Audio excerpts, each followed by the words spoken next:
আসসালামু আলাইকুম।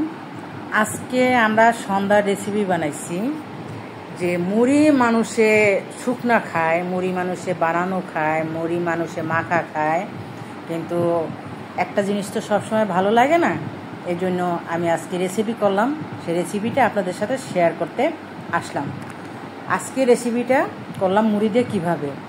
মুড়িটা প্রথম ধুয়ে নিয়েছি, 1 কাপ মুড়ি সুন্দরভাবে ধুয়ে নিয়েছি, ধুয়ে একটু নরম করে নিয়েছি। তার মাঝে পেঁয়াজ, কাঁচামরিচ, ধনিয়া পাতা, একটু আদা, তারপর শেষে একটু টেস্টিং সল্ট, বিট লবণ এগুলো দিয়ে আর 2টা ডিম দিয়ে এটাকে মেখেছি।